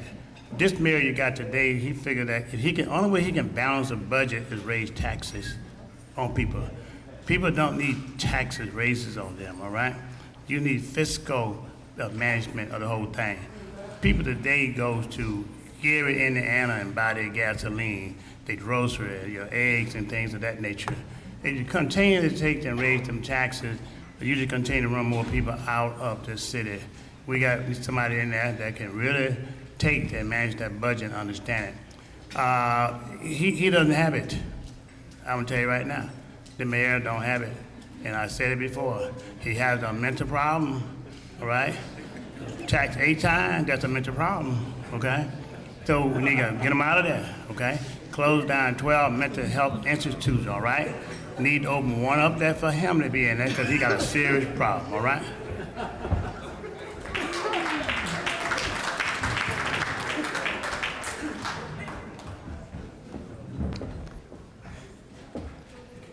You know, at the end of 2017, the City of Chicago's underfunded liability for its pension was about $28 billion. And we have been paying for our annual pensions by payment by financing it through debt, which continues to destabilize our system. What I want to do is this. I want to start with a long-term financial plan, similar to what I did with the clerk of the court. And I want to analyze all of the finances as they stand now. All of the fees and fines and everything within that system as it stands now, that's what I did as clerk of the court. To see exactly whether or not we're doing it properly, whether or not have we stayed in line with the Consumer Price Index. I want to send my staff to conferences like I did as clerk of the court and find out what other cities are doing. We were able to change legislation and help every clerk of the court in the state of Illinois gain revenue. I made sure that the clerk of the court was in the black finally when I took office by the way I handled the finances. I want to look at a technology platform that will bring revenue to this city. I want to look at benefits to the taxpayer. If we give benefits to the taxpayers that will permit them to do certain things, give you benefit while we also earn funds. I want to look at crowdfunding for special projects and crowd granting. I also want to look at many bonds similar to what New York and Denver has done. There are a lot of things that we're not doing in this city, we have not taken advantage of, and I'm going to use my financial acumen to bring financial stability to this city. Thank you.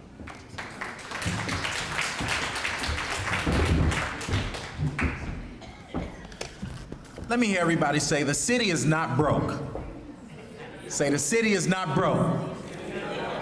Chicago is not broke. We are not prioritizing our dollars correctly. The first thing that I would do when I get in office is get an independent audit on the city's books, because that has not been done. We need to see where that money has been going and how it has got there.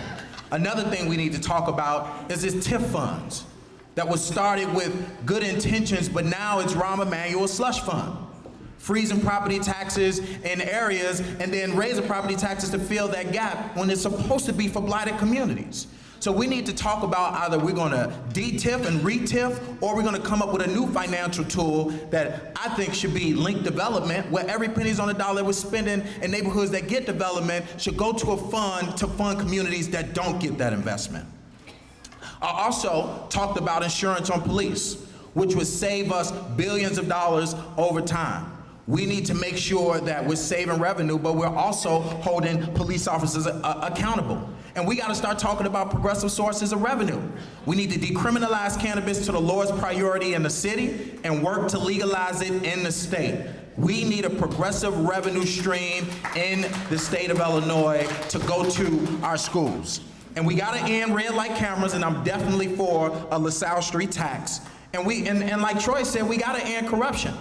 We're spending so much money on interest. We need to start talking about we need to start talking about a new way to move forward this city, whether that is a public bank, right? Like the Bank of North Dakota, in which we have low interest rates, and that money can come right back to the bank, and we can fund mortgages and help to fund small businesses. We have to move forward to be a progressive city, and that's only gonna happen if we have a mayor who thinks differently from the other establishment politicians, and it's up to us to put people like me in office. Thank you so much. All right, as I monitor our time, and I'm keeping an eye on that, I'm going to combine a couple of topics, mainly because, Jamal, you just talked about one I was going to bring up, so I'm going to give you something else to talk about. Okay. But a couple of topics for all of you to address. I'm going to put them under the category of everybody wants to think they're progressive. So how progressive are you in these areas? Number one, TIFs. That's where I was going to go. There were a lot of questions submitted by you folks on TIFs. Are they used fairly? Should they only be in blighted areas? Should they even exist? Your position on TIFs. And I'm also going to, and I apologize if it doesn't seem related, but healthcare.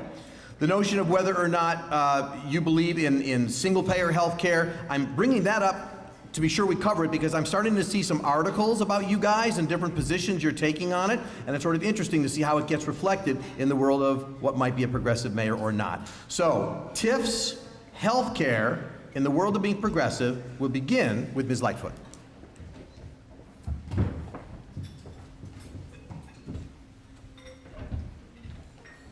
Well, I'll start with healthcare. I mean, it's pretty simple. We have to have universal access to affordable, quality healthcare. Now, there's lots of different proposals out there, but my goal would be to make sure that citizens of this great city have access to affordable, quality health care. That's very basic. Now, obviously, a lot of the healthcare issues are dominated by Washington or Springfield, but a mayor has a role to play, both as an advocate and making sure that we use city resources to fill in any gaps that are available. But fundamentally, we have to speak our values.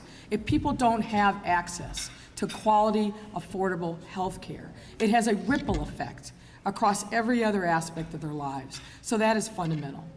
And TIFs. Look, we have to completely rethink the TIF system. We've seen TIFs used in a number of different ways for which they were not intended. Whether it's the backdoor way in which the TIF money was supposedly given to McCormick Place but ended up at Navy Pier. Frankly, whether it was the way in which TIFs have been used for to lure businesses downtown, like Presence Healthcare, that is anti-choice. That is not the proper way to use TIFs. TIFs have been used, and Jay Mall, I think, said it, they have been used as a slush fund. They have been used to fund operating expenses. That was not the purpose of TIFs. So we've got to completely blow up the TIF system and start anew. Thank you.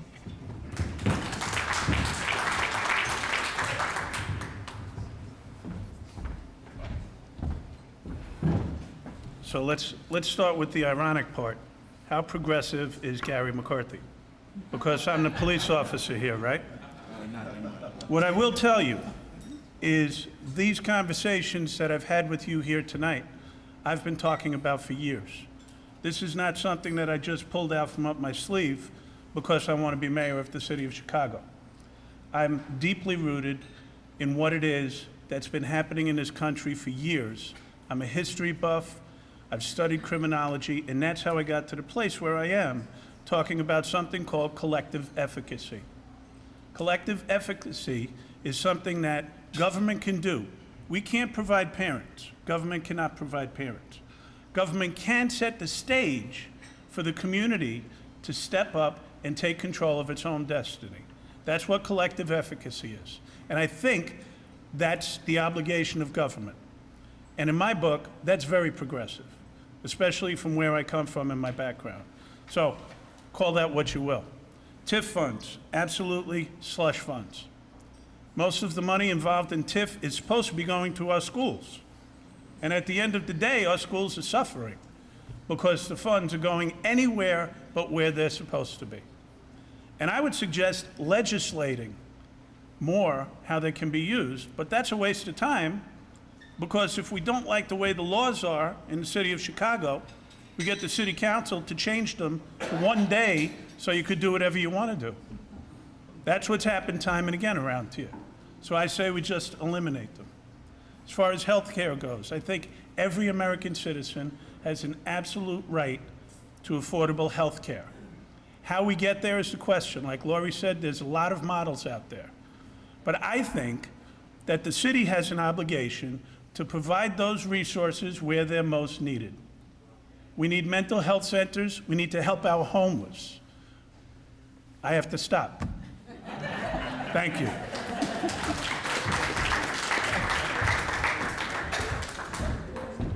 You know, I think everybody here supports universal health care, particularly universal access. But, you know, in order to make progress on that, you need to be able to cooperate with other units of government to make that happen. And I don't know if this mayor has a reputation for working well with others so to speak. On TIFs, TIFs need to end when they're up. You know, the whole idea of keeping this permanent slush fund and just moving money around for highly questionable projects or TIFing areas that are already high growth areas, which incidentally only redistribute the tax burden because remember, local governments get what they levy.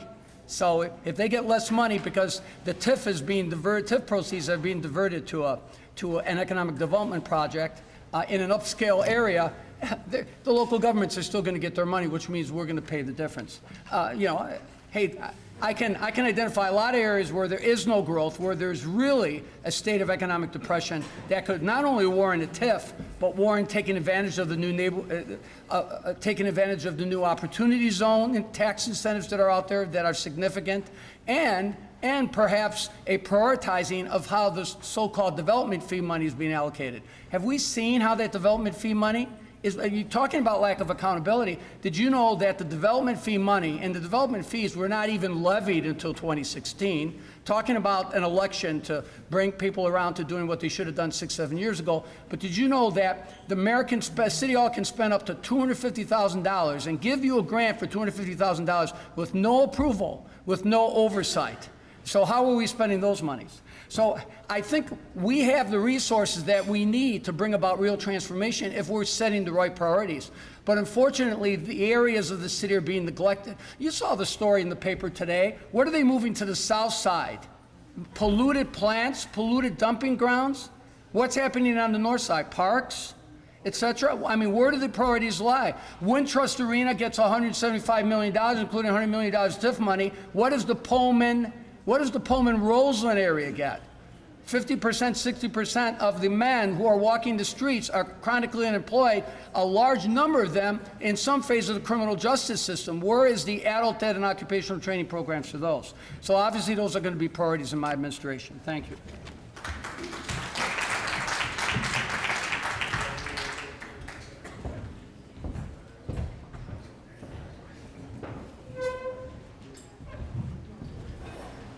Well, obviously, that I believe that the tip dollar should be equal share and reflect all of Chicago's citizens, not just downtown area or some of the other particular area that is already benefiting from it. I think he's using these dollars, this mayor today is using those dollars to take to help his friend with these big contracts and things of that nature. If you don't put the money back into the right neighborhood that deserve it, it's called crime. It goes up. You got to spend more money for a police officer. And when you continue to spend money for a police officer, you know, it takes a lot of dollars. And that haven't worked. If you take and spend money on putting the contracts, back in those depressed neighborhoods, you're going to take and eliminate this kind of problem. You can't continue to do the same thing over and over again, you know, and expect different results. We have to make changes. Those tip dollars are not in certain neighborhoods. They should be equally distributed, you know, and that way we can kind of bring things down. I see the world a lot different, you know. I just keep throwing money at the police situation, keep throwing money in certain areas, you know. I think healthcare should be free for all citizens who cannot afford it. If you can find a way to put $8 billion into O'Hare, certainly you can find a way to pay for health care for some of our seniors and some of our people who cannot afford it. You can put millions of dollars or billions of dollars on a Riverwalk and figure out those things. You can find the money for health care. You need to have senior citizens ride these buses free of charge. Half of the time those buses going down the street, they're halfway empty. Now senior citizens got to pay for tax bags and everything else. Let them ride the bus free of charge. You know, all people regardless of the color, all right? They empty anyway. We're still paying for the gasoline. I think this way, that's the way we can make this thing change.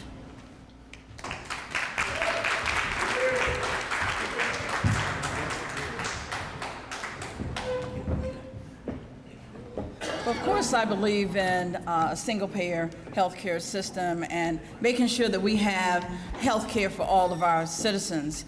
And also, as far as the TIFs are concerned, we have about 144 TIFs covering about 25% of our city. And I want to take and do an analysis to see whether or not, especially from our school standpoint, whether or not our schools would have done better had we not had TIFs versus how they actually were funded with the TIFs. Schools shouldn't just be waiting for whatever dollars can be allocated on an annual basis to them. But I want to look at the economic development standpoint of this entire process, because that's, of course, what we use TIFs for, supposedly. I want to put together something called community wealth building for my economic development plan. Now, I want to have an economic development plan that is for the entire city, every sector of the city. Not just, I want every sector of the city, and then I want to have community input into that economic development plan. Our economic development should not be driven by developers. We should have a plan and then attract developers to that plan. And then I want to make sure that, I talked to this young man yesterday, I talked about having a youth advisory council, making sure that youth have input into that, because we should have recreational facilities. Within my community wealth building, what that means is you're looking at your schools, you're looking at your small businesses, you're looking at strengthening your not-for-profits. We need to make sure that we're working with them. I want a small business development center to make sure that businesses, people that want to start small businesses or create them, have the support of the city. I have a technology platform for that. I have a technology platform for our not-for-profits to actually help not-for-profits get funding, connect them with funding. If they are strong, that makes our community strong. People will want to come back to our communities, and our communities will be strong and healthy. That's community wealth building. Thank you.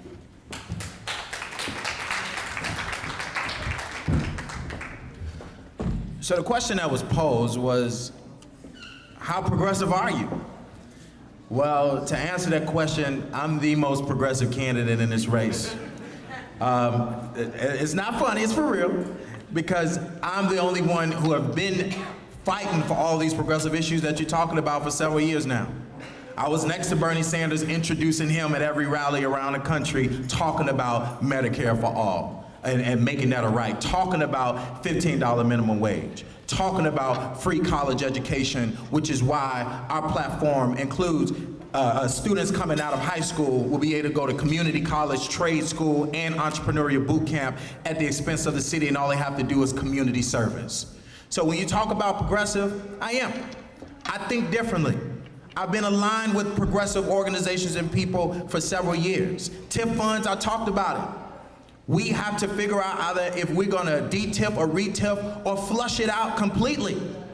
And which you might be in favor of the latter. I may be too. And if we flush it out, we got hundreds of millions of dollars that's gonna go into our park districts, our schools, and then we need to come up with a new financial tool, which I talked about earlier, of linked development, so that we can make sure those communities that are getting the development, make sure those dollars go to communities that aren't getting development in some way as well. So I'm very progressive, and I know Troy's gonna come back and say he is the next progressive candidate after me. I get 30 more seconds.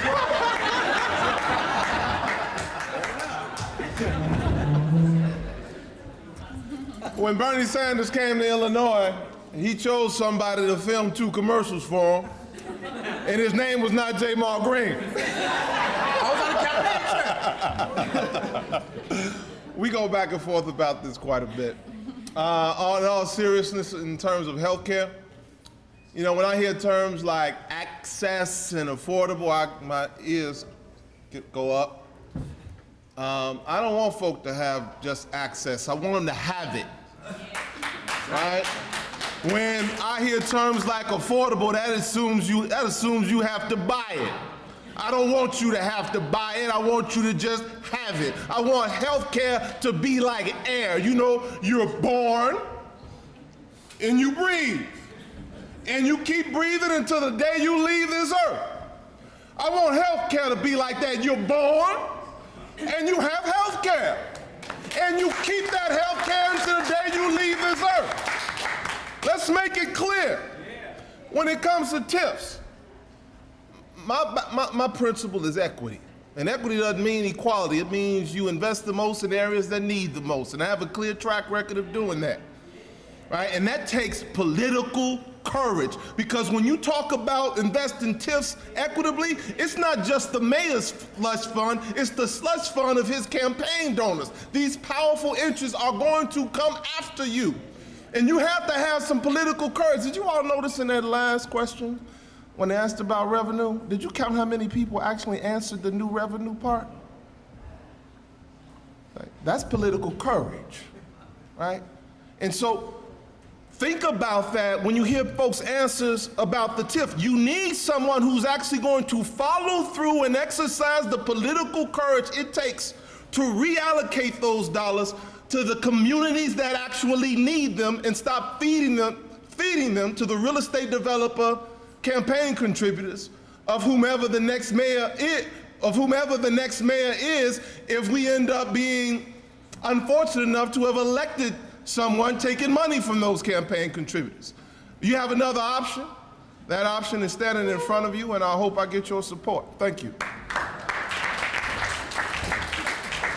All right, I promised I would keep it to 90 minutes. We are. Closing arguments or closing statements is where we go now. So thank you all for staying. If you would, just stay with us for this last round, because these are 60-second closing statements. I will give you a suggested focus. You all do what you want, and Gary, you'll be starting us off. Wait, not yet. First, I have a question. I want to read just a couple things we didn't get to. So by show of hands, how many of you agree to term limits? Term limits to 2 terms, for example? All right, everybody except Mr. Lavier. How many of you would also agree to term limit yourself? Term limit yourself. Term limits including yourself. All right. Legalize pot. How many of you support legalization of pot? All right. Gary's not sure. All right, everybody else. All right. We don't have to take time to answer those questions. We just address them in that way. All right. We're going to start. Gary's going to do the final closing statement, but I do have a suggestion if you choose. Just say what you want. But my last question was going to be about the future of the city. That is to say, you know, Ram has a vision of putting us in pods and flying us over to O'Hare underground 12 seconds and bringing in Amazon and all this kind of development. It sounds great. It's really good stuff. My question is, from your vision, your realistic vision, maybe talk about what the future of Chicago looks like under your administration. With that, we begin with Mr. McCarthy. This will be their final statements. 1 minute. So I guess to answer your question, Paul, the 2 words that come to mind are fair and equitable. That's what we need. We need fairness in government. We don't need the few who have the most to get more. We need people to be treated fairly, whether they're black, white, green, or orange, no matter their creed, their sexual orientation. And that is simply not happening here. And it's getting worse. And we have an opportunity to change it. We need to bring business management to city government and stop the politics as usual, which has put us in the position we're in now, which is rampant gun violence, which is taxes going up and up and up and political spending to support that, which is our schools failing and no mental health. In our most disenfranchised communities, the social divide is widening. The social economic issues that we have in this country historically are not being recognized. It needs to be put at the forefront, and that's what my administration will look like. Thank you.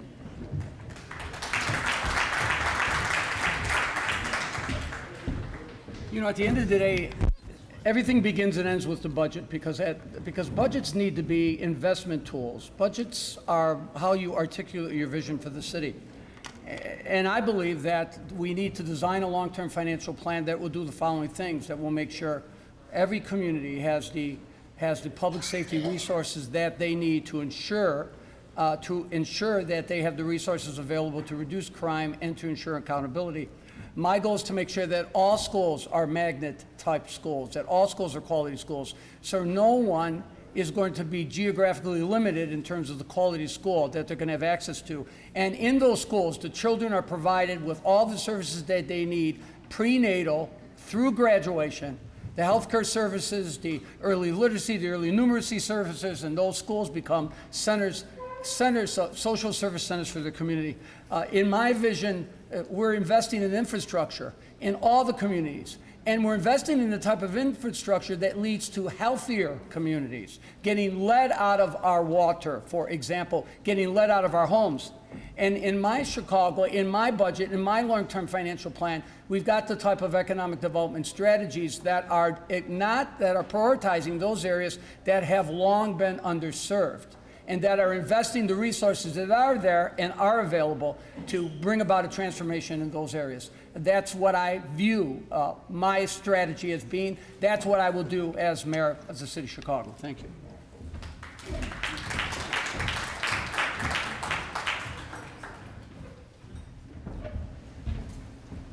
I think the word that I would use for being mayor of the city of Chicago and work towards equality for all citizens.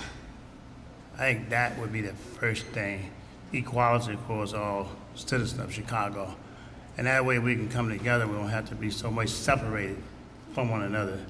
I also say this too, is that check my record. A lot of people say what they gonna do. I say check my record, see what I already have done, right? And if the record doesn't satisfy you, then don't vote for me. I want to make sure that everybody understand that. I'm out of retirement. I'm doing this free of charge. I don't even know what the mayor make, but whatever it is, I'll give it away. So my heart is in it. I understand business. I understand people. I understand tragedy. I had a 20-year-old son shot and killed. Drugs, so I hit pretty much every phase of life. Understand making 20 cents per hour, and yet understand how to run a $6 million company and still be with the people. Vote for me because I'm one of you. God bless you. Amen.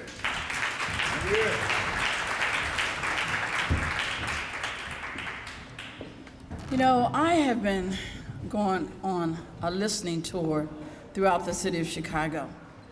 And recently I was on the west side and I was walking the streets. And the gentleman that I talked to and invited into the listening tour, they were talking about the expungement summits that I've done and how I've gone over and above the clerk of the court to help them. And I met another gentleman that actually cried on the parking lot of Jewel when he told his little daughter that this woman helped me and that I was able to get a good job. So I have a track record of doing that, doing things for people. You know, he told his daughter, this woman is gonna help all of us. And then one of the gentlemen on the west side said to me, Ms. Brown, people are hurting out here. People are hurting, and we need somebody that's gonna help us. A Chicago, in my view, is a fair and equitable city for all Chicagoans. That all of our children have a good education, that we have social and emotional learning. I believe in an elected school board. I would reduce, I don't believe in charter schools. I wanted to get that point because I missed those points earlier. And I would make sure that the crime, that we work to reduce the crime in this city. God bless you. Thank you. And I need your vote for Dorothy Brown for mayor of the city of Chicago. Thank you.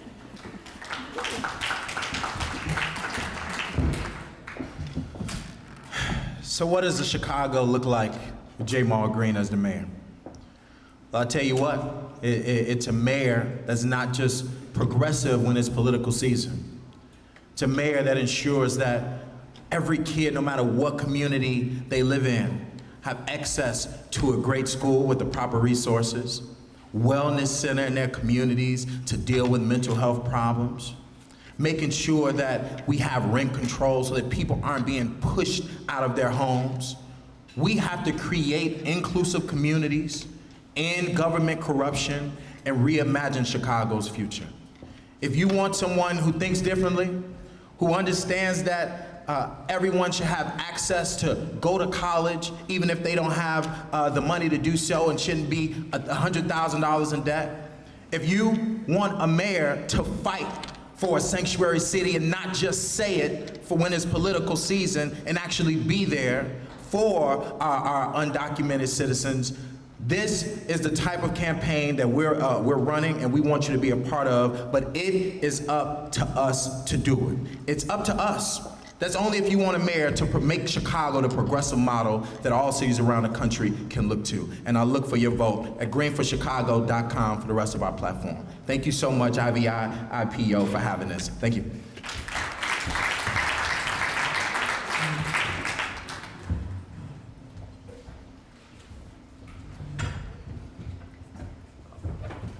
Gotta watch out for that guy.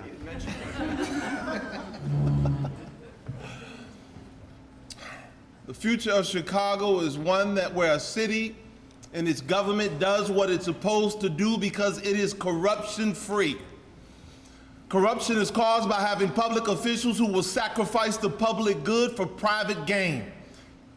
And what we need is a public official who has a proven track record of sacrificing private gain for the public good. There is no one on this stage who has a record more clear than I do in that area.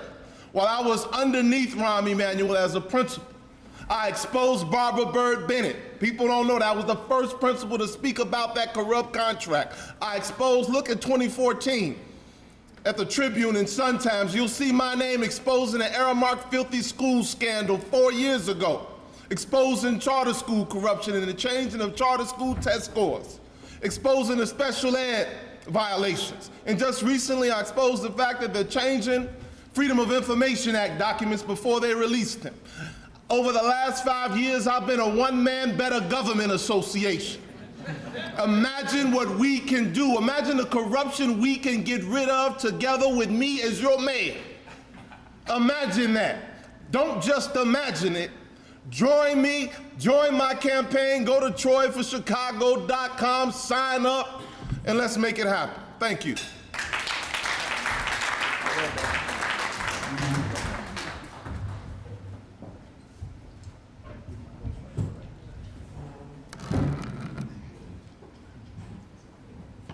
I envision a city where no matter who you are, no matter where you live, no matter who you love or the God that you worship, we are united together in a common sense of purpose.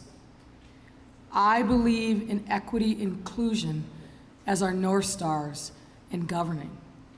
We live in a difficult time where people feel estranged from their government, where they don't feel like the government listens or hears them or sees them.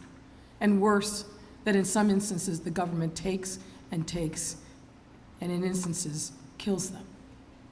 We have to have a city where equity and inclusion are our North Stars, where we leave nobody behind, where we create opportunity in our neighborhoods, where we do these things because they are the right things to do, not because they're politically expedient. This election is the most important election of our lifetime. It will be a testament between whether or not we reject the status quo and we move forward in a new progressive course where we speak our values. You've seen all of us tonight. You'll see more of us as the campaign goes on. But if we start with the premise that Rahm's expiration date has come and gone, we need a mayor. We need a mayor who can unite our city and move forward, who is campaigning everywhere in our city. And fundamentally, we need a mayor who hears us, who sees us, and is going to unite us in a common sense of purpose to move forward together. That is the mayor that I will be, because that is the person and the leader that I have always been. Join our campaign. Join us and move forward together in a different direction. And thank you, Madam Timekeeper. And thank you all for hanging with us. Thank you, IVIIPO. All right, wait, I just want you guys to hang on. First of all, we're wrapped up, we're done. I'm gonna ask the candidates to stand up here for a minute so folks can take pictures of everybody, if you would please do that. Stephen's gonna make some final points. I have one last suggestion. Y'all can protest, you can boo, you can do all sorts of things, but there's one thing you just need to do. Vote. President Obama said it, don't boo, vote! Thank you for your attention tonight. Let's hear it for all the candidates tonight, all the candidates.